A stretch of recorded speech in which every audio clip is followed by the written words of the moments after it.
Okay, Yes, we're ready. gentlemen, we are in chapter 7 now. I would love to do a quick, let's say like this.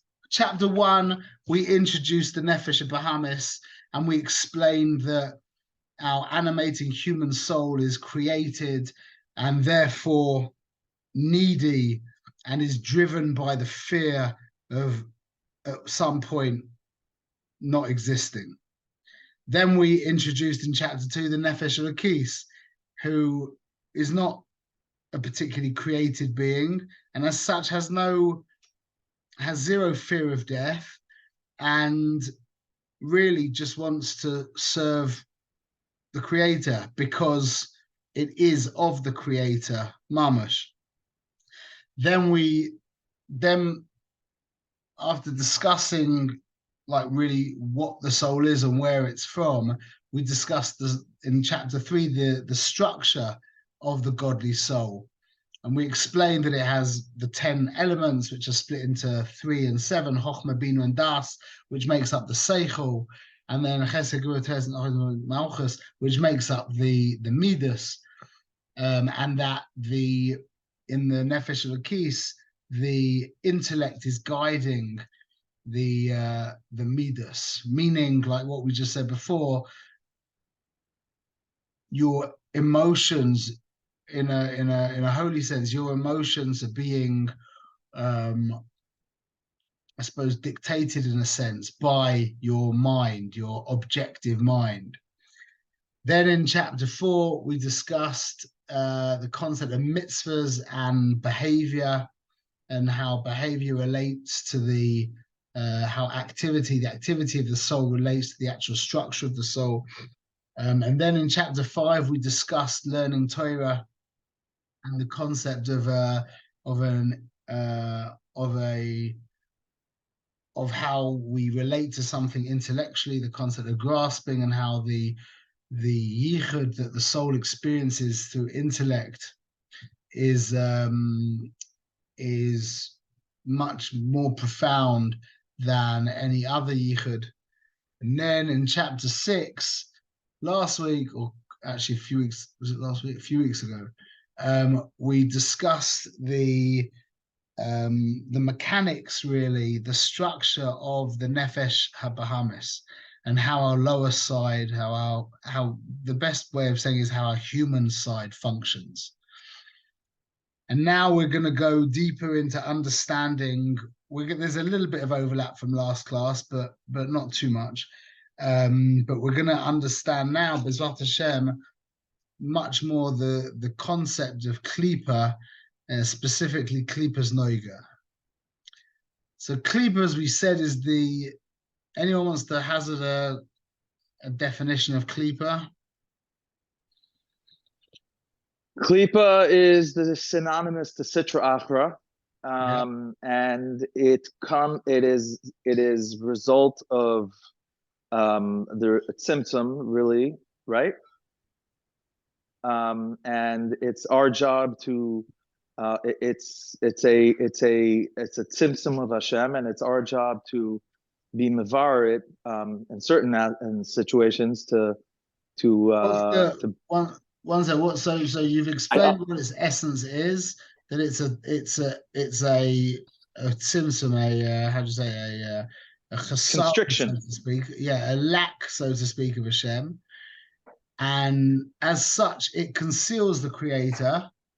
So as to what? What's the purpose of that concealment? So it gives us an option to pick ourselves. Hero. Yes. But exactly, both of you said the same thing. That it provides us, the Klipa provides the Yid with an apparent option between self and creator.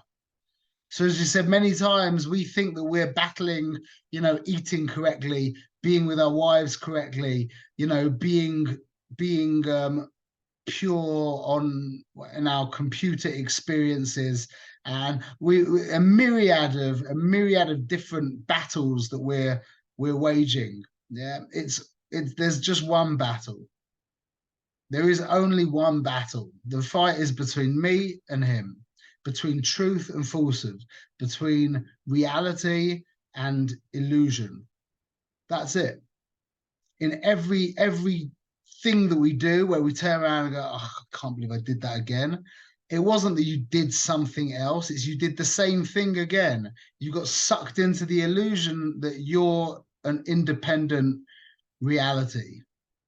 That is exclusively created by Klipos. So now we've got Klipos divides into two distinct sections. What's called the Gimel Klipos of Timaeus, but we're not, although it's called the Gimel Klipos of Timaeus, the three impure Klipos, we're not going to be, we discuss it as one. So I'll refer to it as the Gimel Klipos of Timaeus, or the Klipos of Timaeus, or the impure Klipos, or whatever, but it's all referring, it's always talking about the same thing. We never divide it into three parts. Okay, so we've got the lower level of the Klipos, and then we've got what's called Klipos Nogah, which is also referred to as the fourth Klipos, the Klipos Avis. So we've got, that's because we've got the Gimel Klipos Timaeus that are deeper, a deeper Klipos, rhymes, and then we've got Klipos Nogah, which, as the name suggests, Nogah, which means it shines, the iridescent Klipos they call it, the glowing Klipos. That Klipos is much less dense, and as such acts, this is a very important point, it acts as an interface between Kedusha and the Klipos of Timaeus.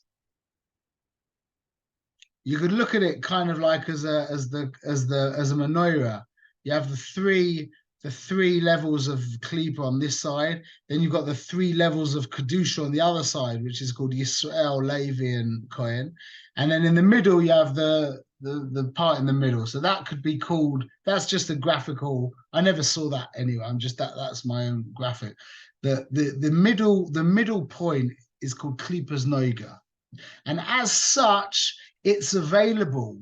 The divine energy that gives life to everything, it's the same divine energy that gives life to everything. That divine energy that is concealed within the Klipos is now available to be elevated or lowered. It can either be raised up into Kedusha, which is what we're here to do. That's the purpose of the Yid. Or it can be dragged down, Chas v'shalom, into Klipos of Timaeus. So what comes from Klipos Nogah? The things of this world that come from Klipos Nogah, the first and foremost, the most important thing to know that comes from Klipos Nogah, anybody want to hazard a guess? Food? That's not the most important thing. The most important, our Ikka job description, the job description of the Yid is to be Ma'ale Klipos Nogah, to be Ma'ale the Kedusha from Klipos Nogah. That is what we are here to do. So that's like, that kind of drives home the insanity of not understanding these concepts. The whole point of the Yid is to be Ma'ale Klipos Nogah into Kedusha. So what's the most fundamental, most important thing that we need to know comes from Klipos Nogah? What is the Ikka thing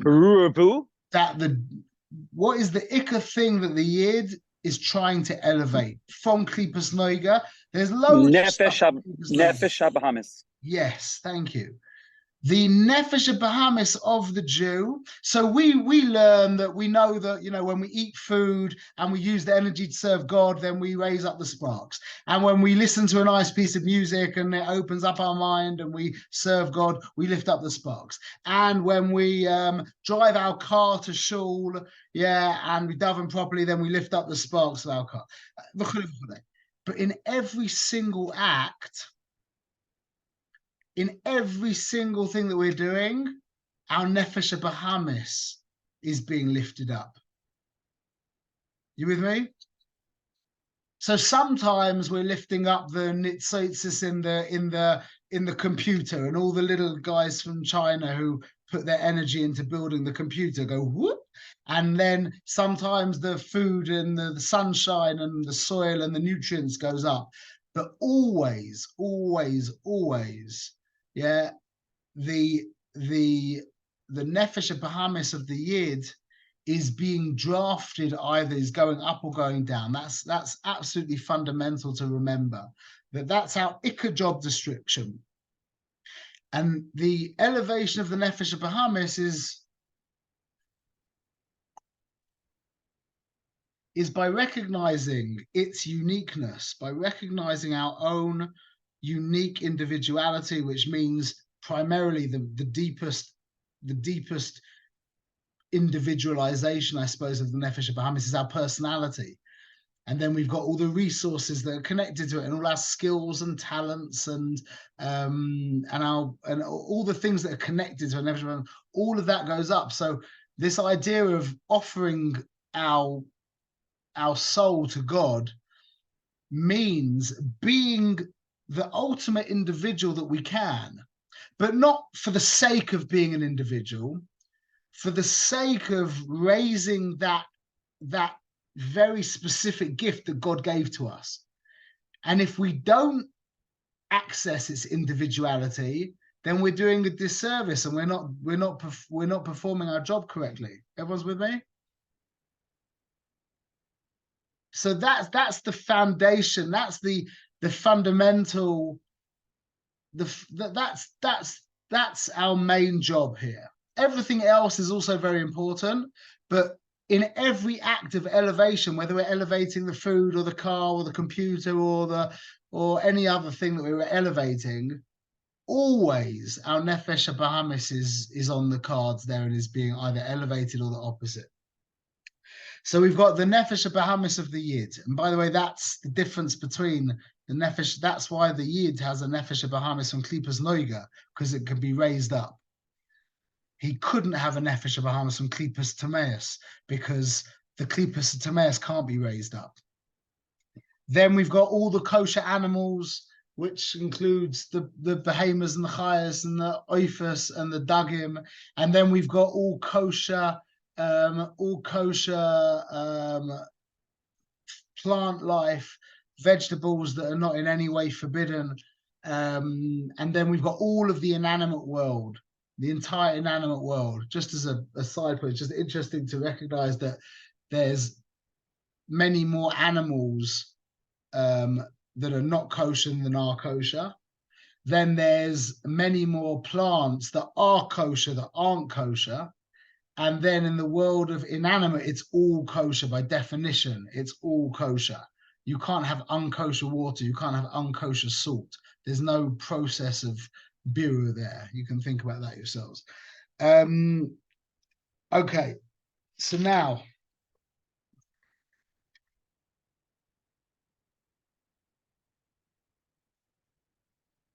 when the energy that is in Klipos Nogah, just let me ask you guys a question that I haven't got. I got quite a lot of clarity on it this week.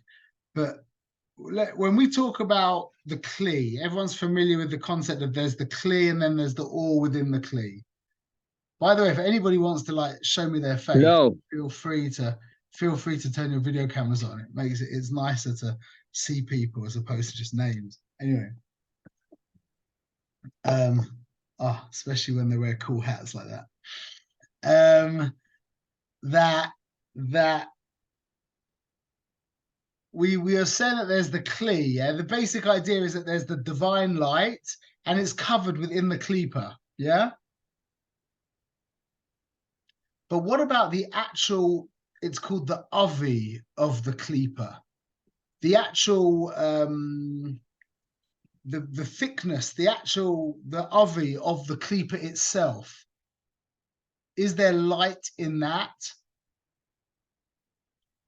You guys with me? I get my question. I believe you once mentioned something that it absorbs the light. It was the difference between the transcendent.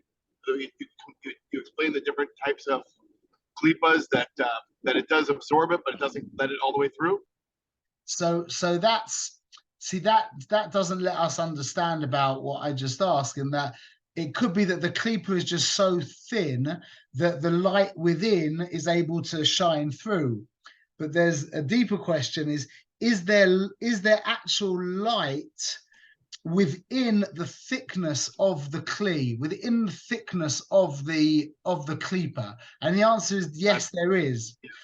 There's the concept of kli and or is a relative concept. So the klipa itself has an element of or, the actual klipa, not the entity, which includes the klipa and the nitzah kedusha that's concealed by the klipa, but the klipa itself has an element of kedusha concealed within the klipa, within the actual thickness of the klipa. That's a sign. Is it the? Yeah. Is it because it's there to be, and it causes this process of mivar, in other words, the actual klipa itself, so therefore it's holy. It has holiness because it causes us to be mivar.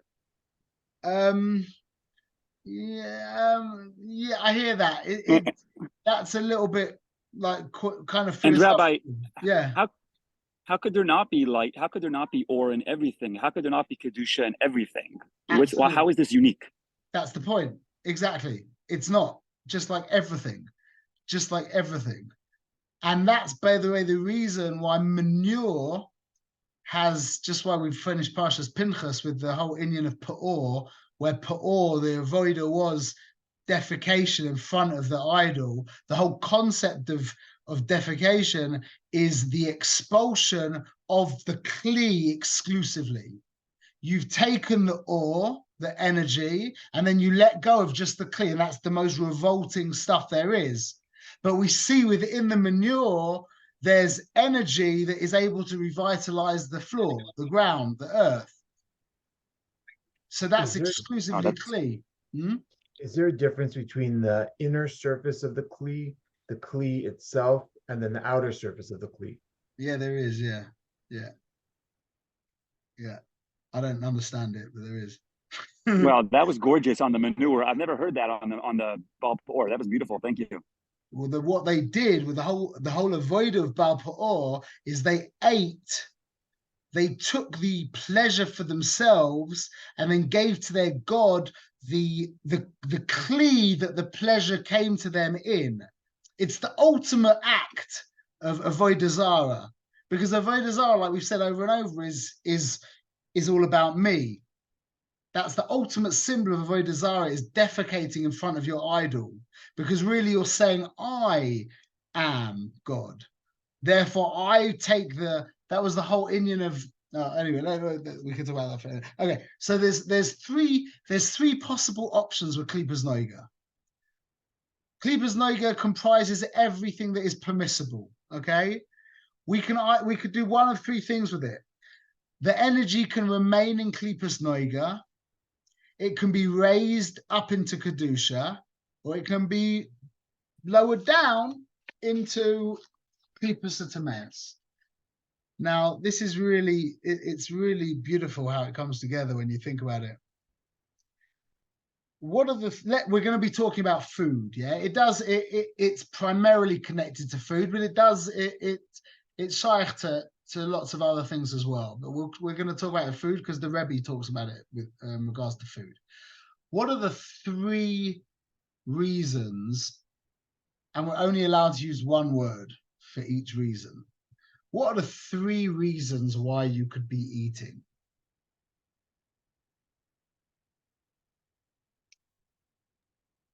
You're hungry? Okay, survival. Enjoyment. Pleasure. Kedusha. Mitzvah.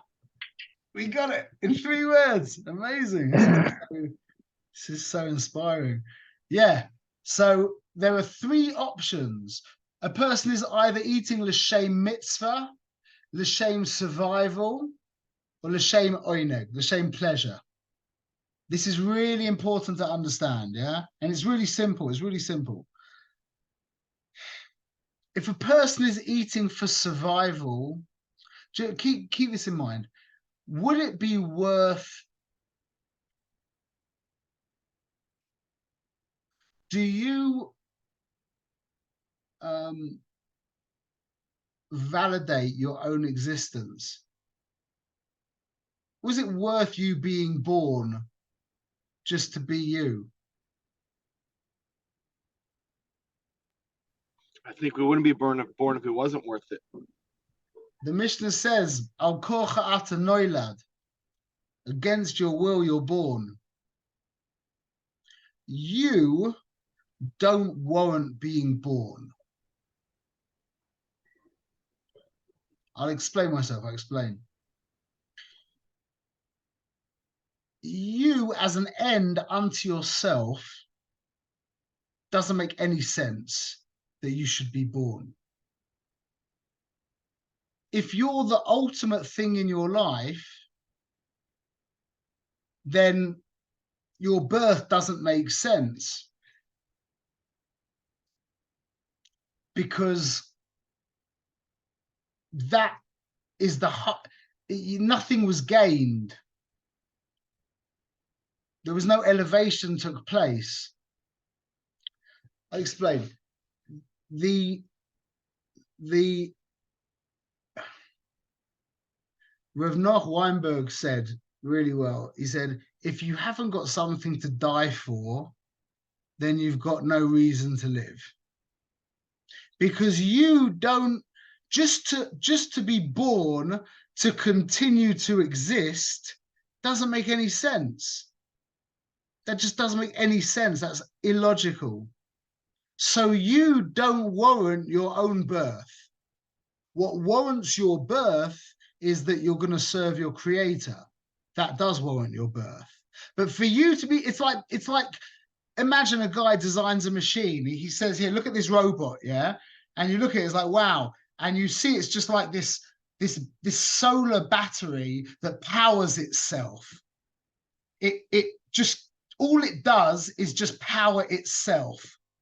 But it doesn't do anything. It just powers itself. You'd be like, that's really cool. But like, what's the point of it? Yeah, but what if it gets incredible pleasure while it's doing that? So what? So that warrants its existence. It's enjoying its existence. No. If it was just enjoying its existence and there was no tsar whatsoever, it just enjoyed its existence, it just took pleasure. The thing itself took pleasure. What did it gain from being born? It was previously in a state of non-pleasure. Non-existence is not experiencing pleasure. But why is pleasure the ultimate? Why is that the end all be all? I'm not saying that's the goal. I'm just saying that you can argue existence based on pleasure as well. It's worth existing to experience pleasure. I didn't think about that because I was seeing it from the side of there's always tsar involved. But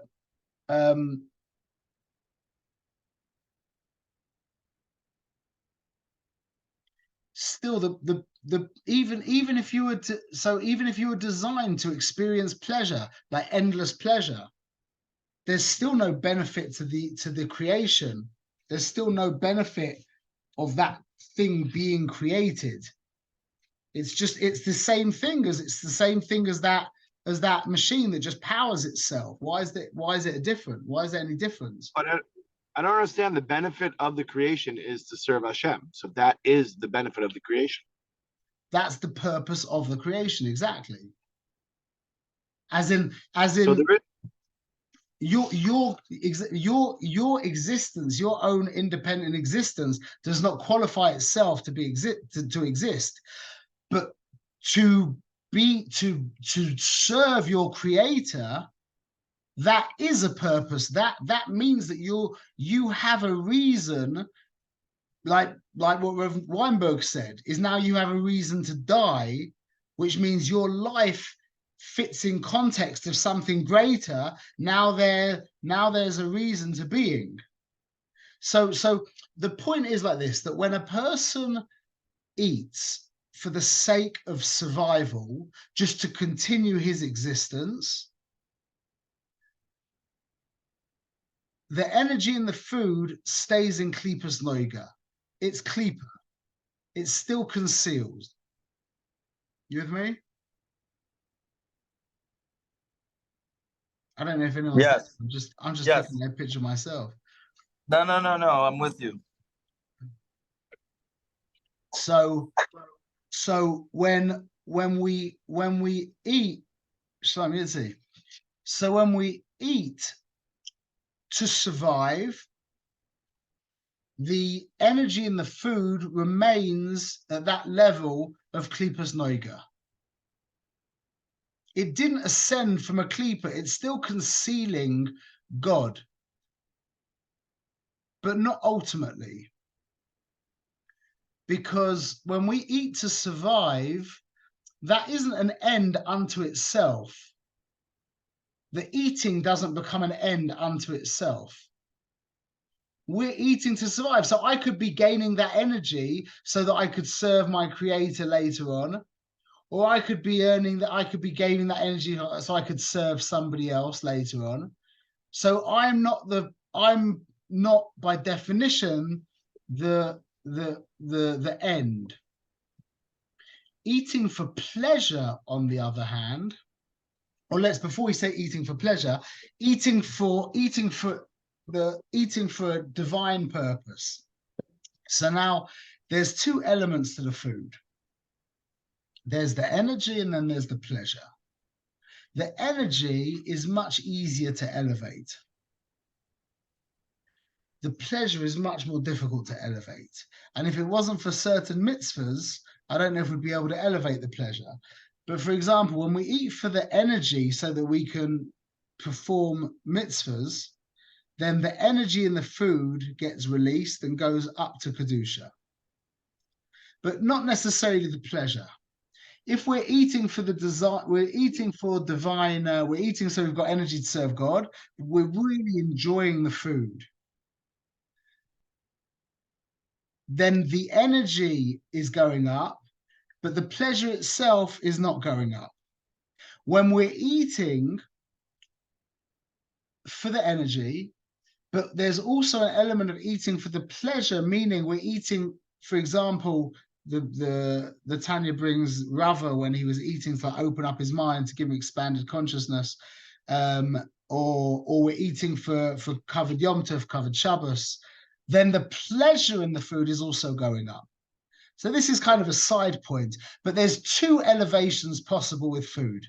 There's the elevation of the energy when we're eating so that we can serve God. And then there's the elevation of the pleasure that would be either to give us some kind of expanded consciousness or to honor Shabbos, Yom Tov, etc. Okay? So when we're eating for either of those purposes, that's lifting the food into the level of Kedusha, into the realm of Kedusha. When we're eating for the sake of pleasure, now the food is going down into the Klipos Tameas. The energy, the divine energy within that food is now being taken down and merged in with the Gimel Klipos Tameas. Why? Because when I'm eating for pleasure, I have become an end unto myself. That's called Avodah Zarah. There's only one end. The one end is the Ribono Shel Olam. And everything else is a means to that end. When I'm eating for pleasure, pleasure is the end to itself. We're not going to get into this too deeply right now, but the shoresh of the neshama and of the nefesh, the essence of your nefesh is called pleasure. Basically, there's a deeper little level I'm not going to talk about right now, but for all intents and purposes, the essence of your soul is called pleasure. Pleasure becomes enclosed within Ratzon. Ratzon becomes enclosed in Seichel, Seichel in Midas, Midas in Levushim, in behavior. The beginning of the entire system is pleasure. Everything that you do is l'shem pleasure or l'shem avoid pain, which is basically two sides of the same coin. All of your activity is rooted in pleasure. So when I'm eating for my pleasure, I'm basically declaring myself to be an end unto myself. That's why Shabbos is so gewaldic, because we eat l'shem pleasure as a mitzvah. That's moiridik. It's a moiridik thing that Hashem sticked into reality, that you can indulge, not indulge like a behemoth, like don't, because that isn't very pleasurable. Real pleasure is when there's a shlita, but like you can eat foods that you wouldn't eat in the week, and you can eat the most delicious foods you can get your hands on and indulge in your pleasure, access your pleasure, touch your human pleasure, but it's l'shem mitzvah. So it's the deepest tikkun. It's tremendous. It's tremendous. That's not shaykh to a goy. You realize how kadosh Shabbos is? When a Jew breaks Shabbos, he's chayav misa.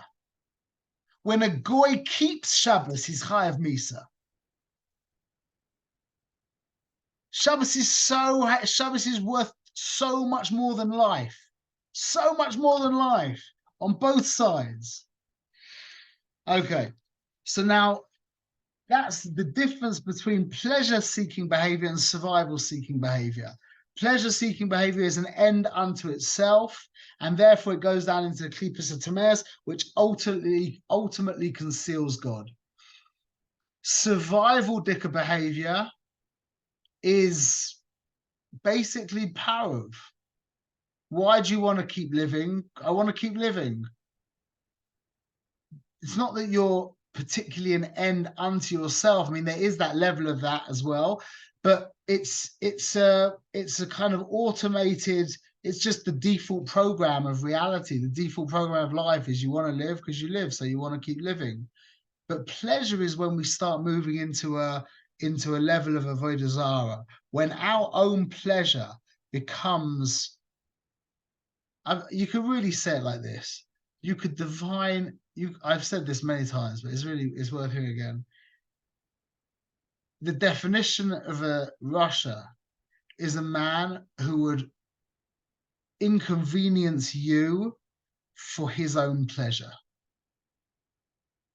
Meaning his pleasure is so real to him, really you could read that as he is so real to himself. His pleasure is so real to him that he would tread on you, or he would inconvenience you, or in the ultimate level, like with someone like Ted Bundy, Yimach Shemoy, he would rape you and kill you for his pleasure. That's called Ra. A tzaddik, on the other hand, he wouldn't even inconvenience himself for his own pleasure.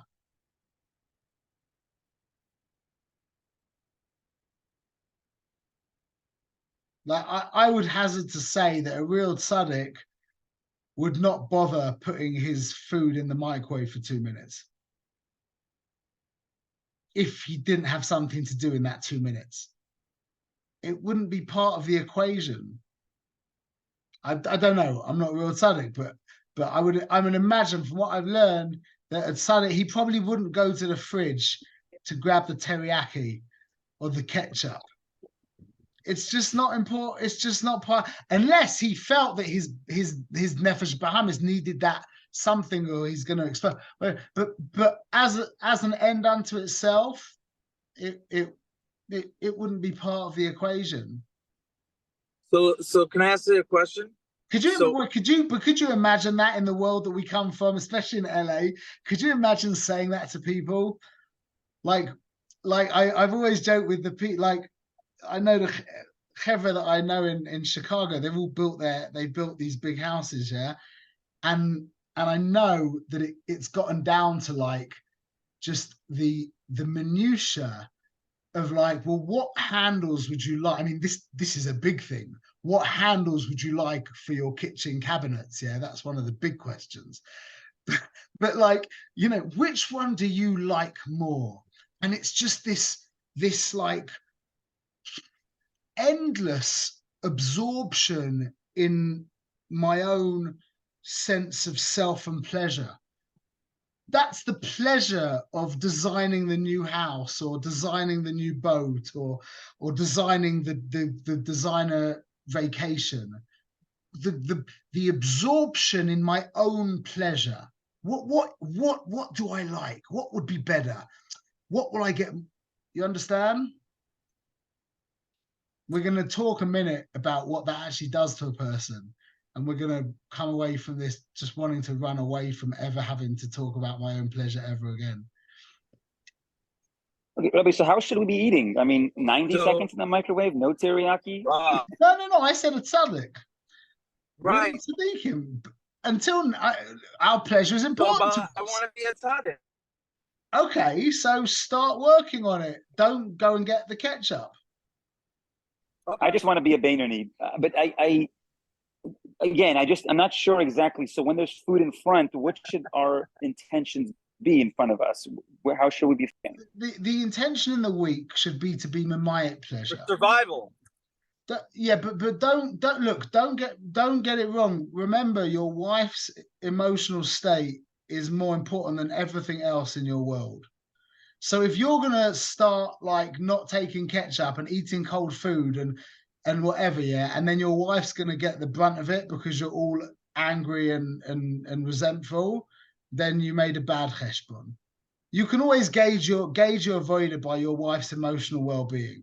That's a really good gauge that Hashem's given us. That if you're acting in a way that's like it's a good thing to try and be mamayit your sleep. Yeah, to work on trying to sleep less. But if you become ratty, which is very likely if you're not getting enough sleep, and you start getting angry with your kids and angry with your wife and stuff, then you've made a bad cheshbon. Let go of that avoider. You with me? You can always use your wife's emotional well-being as a gauge to seeing how nuts you're being. Because you should be pushing yourself. You should every now and again crack. Because if you never crack, then you're obviously not working at full throttle and haval. It's like having a BMW M8 and not driving it really quickly. It's like driving a BMW M8 the way I drove it the other week. It's like, what's the point of having that? You might as well just have like a Fiesta, you know? You should know. I just want to say, I know we're on video, but you should know, as soon as I dropped you off, I floored it home. Yeah. Very good. Okay, so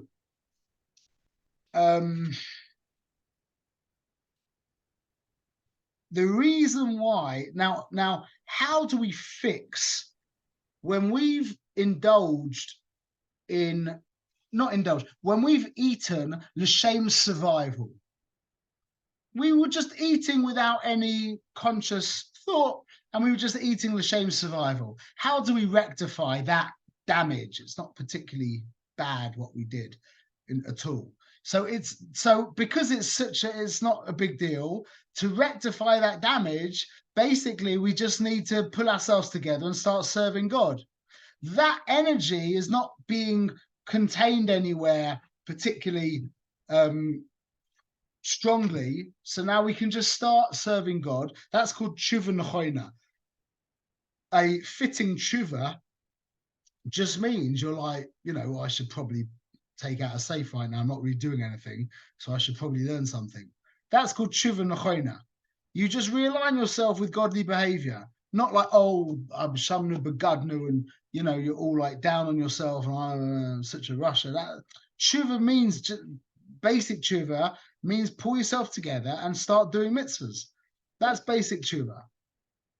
So that would rectify any eating that we've done that was just l'shem survival.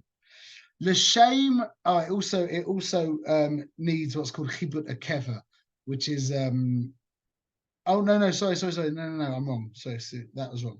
It just needs a tshuva nechoina.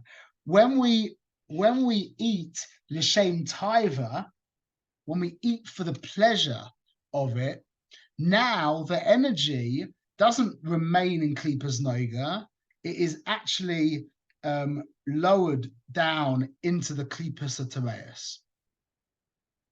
We've become an Elohus unto ourselves, so to speak, and now the Klipos Atameus grabs that energy, and now we need to do a little bit of a process to get that energy back out. Okay, how do we get that energy back out? Well, we need to do basically again it doesn't involve a particularly deep tshuva. It's just again a tshuva nechoina, but it also necessitates what's called chibut akeva, which means the beating in the grave. It's some kind of ruchnius. I looked actually into it a little bit, but I'm not going to get into it. It's some kind of ruchnius thing where apparently 4 malachim come and beat you up in the keva. And the point is that it cracks conceptually, the point is that it cracks the shell, the hard shell that you solidified by thinking that you're God. Okay, so it's not such a big deal, as in you can, again, you don't need to do a particularly deep tshuva. You just need to reorient yourself back into avodas Hashem, back into mitzvah activity, and like we said, then there's the spiritual rectification that Hashem will take care of. You don't need to worry about that. But what about when somebody, and the reason why it's not such a, doesn't need such a deep tshuva is because even though you did deny God, you only denied him a little bit. The fact that you were indulging in permissible behavior is already, it's a proof that you didn't deny God completely. However, indulging in forbidden behavior is a whole different thing. The Rebbe now gets into this concept of getting involved in forbidden behavior. Okay, now when a person indulges himself for pleasure in permissible behavior, he's saying, I am, but God is also, because otherwise I could be involved in forbidden, I could be involved in eating forbidden food, which could be more delicious. But God exists and he has a preference. So although I am something very important, yeah, there is also God in the picture. When a person indulges in forbidden food, now he's making an ultimate proclamation. I am, and nothing else is, including God. The fact that God is averse to this behavior or repulsed by this behavior or doesn't get any pleasure from this behavior, that doesn't bother this person. This person's pleasure has now overwhelmed his reality to such a point where his pleasure reigns supreme. And if anyone else steps in the way of my pleasure, there's only one option for them, which is I'm gonna have to tread on them. Now, how do we fix this? This behavior is fixed. Well, it will get fixed eventually when Hashem removes Misa, the concept of Mavis, from the world, which will be at the end of days after Mashiach. So there will be a final tikkun for this. But also what the Rebbe calls a tshuva gedola kol kach, which is not just a reorientation to mitzvah activity, which is called a tshuva nechoina. Tshuva gedola would be an actual zibrochenkite, an emotional experience where he is embittered and pained by his behavior and by his lack of adherence to truth, or whatever you want to call it. That would actually be an emotional experience. Tshuva mi'ava rab or tshuva gedola kol kach would be an actual emotional experience where it's not just a reorientation, it's an actual breaking of what he had become earlier, which was really a God unto himself. Okay, now we're just going to move gears a little bit, and this is really important, and this is a good reason for having come to the shir.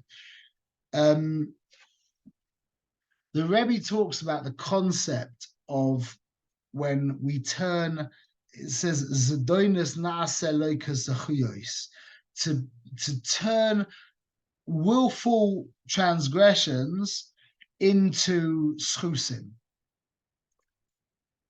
How does that happen?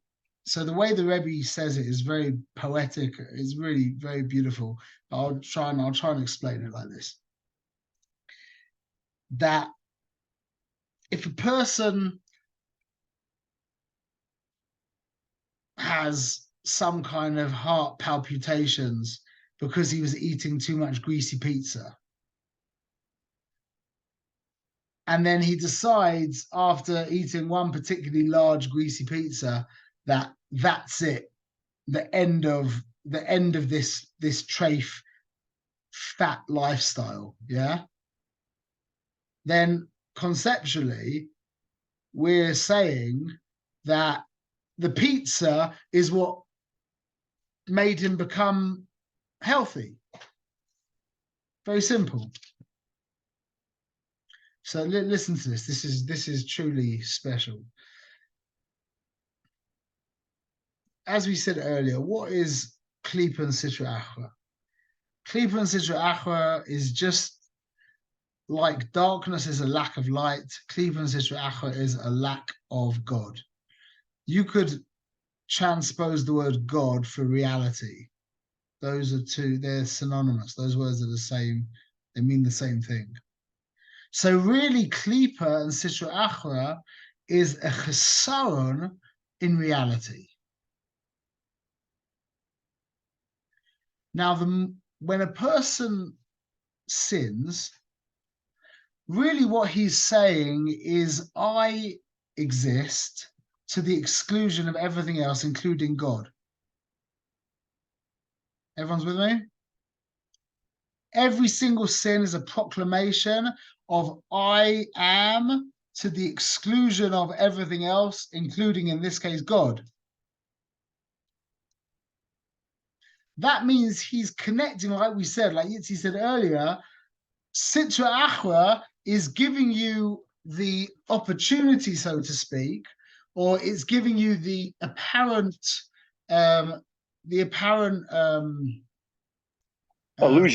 illusion, thank you, of your selfhood, of your own individual selfhood. So sinning is an indulgence in that selfhood. Yeah? So sinning is an indulgence in the Sitra Achra. The Sitra Achra is just chesaron. It's just a lack of reality. It's nothing. It's just emptiness. So what happens is, as a person sins more and becomes more immersed in themselves, which is more immersed in Sitra Achra, which is more immersed in nothingness, on the external level, they feel more self, but just under the surface, they actually feel an endless pit of nothing, empty nothingness. That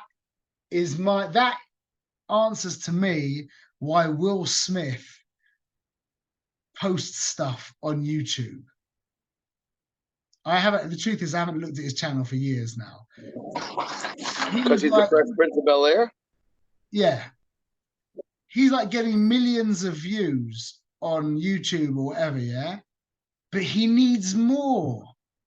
He's not happy with 1 million. The minute you've got 1 million, you need 2 million. The minute you've got 2 million, you need 4 million, and on and on and on. Why? Because by definition, the person's connected to self, which is sitra achra, which is just a chisaron, which is empty nothingness. So the more we're involved in self, the more we feel empty and nothing, because that's what self is. It is just emptiness and nothingness. It's just a lack of God.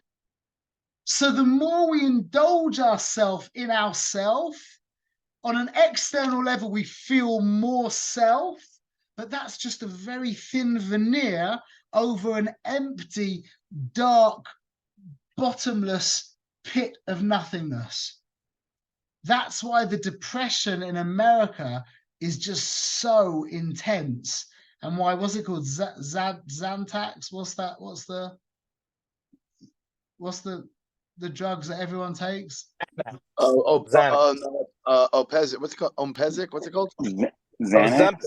Xanax. So all of these antidepressants is because the society is so self-oriented that there's no other option than depression, because the person's just become an empty hole of nothingness. The more outward focused we become, the less self-involved we become, the more real we become, the more godly we become, the more true we are. Moiraduk. So the Rebbe refers to this person who sins as a person who ends up in a desolate and parched desert, in the shadow of death, the valley of the shadow of death, talking about people who were very self-involved. Yeah, as I walk through the valley of the shadow of death, not the original author, the 2005 author. What was that called? The movie? May he rest in peace. Anyway, so Well, who is that? Tupac? yeah, I never. I didn't want to say his name. Valley of Death. I think So anyway, so now what happens is the guy does all these Averas, and he ends up in this parched and barren land in the valley of death, which is this inner sense of desolation. And that is what propels him into mitzvah activity, back into mitzvahs. That's called Zadoinas Nazer Loikas Zechuyos, that his Averas became Schusim. That's the Mila of a Baal Tshuva. That's our Mila. Is that all of these Averas that we did took us into such a deep place of nothingness that we ended up with such a resolve to be Oived Hashem. And that's what it means. B'makam shabala tshuva oimdim tzadikim gemorim einu yachol amoid. Okay, well, yeah. Oh yeah. You can stop. You can finish. And I'm just going to finish off on a very practical note, because we're over time. It's just one last thing that we have to mention, because the Rebbe spends over half a page on it, which is, in Tanya terms, that's huge. Is the concept of Zera Levatola, that he ends up basically, welcome back. He ends up basically by explaining the concept of Zera Levatola, that everyone knows what I mean by Zera Levatola? Yeah. No. Yeah. Okay, you understand. Okay, good. The Zera Levatola is actually, he surprisingly says that it's not that difficult to fix, that it's worse, it causes more damage than forbidden relations, but it's much, much easier to fix. In fact, the Rebbe suggests that all you need to do to fix that sin of Zera Levatola, I don't want to downplay it at all, because it's considered, even in halacha, as literally the worst Aveira in the whole Torah. But the way the Rebbe says to fix it is by tshuva nechoina, again, which means a reorientation into mitzvah activity, and kavana atzuma, big kavana at Kriya Shema alamita, when you go to bed. The whole Kriya Shema? Like which part? Yeah, I don't know. He says Kriya Shema alamita, so I would imagine it means, I don't say the whole thing by any means, but I'd imagine it means the whole thing. But you could look into that. You could look into that. But that's basically what he says. I don't think we need to get more into that. But that the Rebbe ends off by saying that, and that's chapter 7. Yoli, you want to ask this question? You want to ask a question? Yeah. You hear me, right? Yeah. So what does tshuva me'ahava mean? Does that mean, in other words, like, did I do a tshuva me'ahava from all my affairs? Like, I'm listening to Tanya share. I went to the mikvah. You know, I mean, like, what does that mean, tshuva me'ahava? Like, Zdain is not like. Does that mean like living a new lifestyle? Like what? Tshuva ma'ava. It's called tshuva ma'ava rabba. He doesn't make Yeah. I mean, there's a whole sefer. There's a Geras Tshuva, which is the third part of Tanya, where he talks about tshuva ilah, tshuva tatar, where, like I said, the tshuva nachoyna just means a reorientation into mitzvah activity. So you ate l'shem taiva, okay, get over it and get yourself back into mitzvah activity. A person ate treif, which would obviously be the Shem Taiva, then this needs what you said is a tshuva ma'ava rabba, which is the point of it is that it's breaking the emotional connection. So that would look different in different people. But it would have, like, I think you really would probably have to go back to the class we gave last week about the 5 levels of the heart. And it would be connected to Shviras Alev and Mariras Alev, where there's an actual disidentification, a disconnecting of the emotions from what went in. Not just a reorientation back into good behavior, but a purposeful and intense disassociation and disidentification from that deep selfishness. You with me?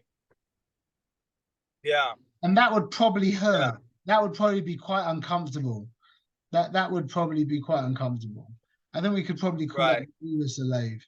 Or, you know, it's not even just staying away from the Avera it's not like time is not even a factor. It's not like, okay, I haven't done that Avera in 3 years or 5 years or whatever, you know, like it's not about that. It's about like really having Maria Salev over doing that. You need to have an experience. It's the deep charata. The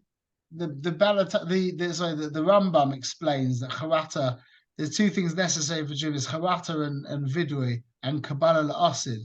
So 3 things really. But the Tzemach Tzedek has a maimah on vidui, which maybe we'll learn that actually. Yeah, we should really try and learn that before Yom Kippur and Rosh Hashanah. Really, we'll try and do that together. And Moeridika maimah, where he basically says that when a person does an Aveira, he creates a malach, yeah? As the Mishnah says in Avos. A malach is comprised of a body and a soul. A body is always made up of letters, yeah? Letters create bodies, Api Kabbalah. And a soul is always or.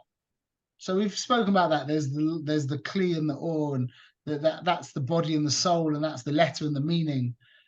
That the vidui, which is vidui peh, and that's why we say aleph beis, ashamnu begadnu gazanu dibanu. We go according to aleph beis. That destroys the goof of the malach that we created, of the bad malach we created, and the charata is what extracts the neshama of the malach that we created through the Aveira. You with me? Anyway, that's a big. We'll discuss that in detail, B'ezrat Hashem. But it's a good question, yo. But that's it. Any other questions? Okay.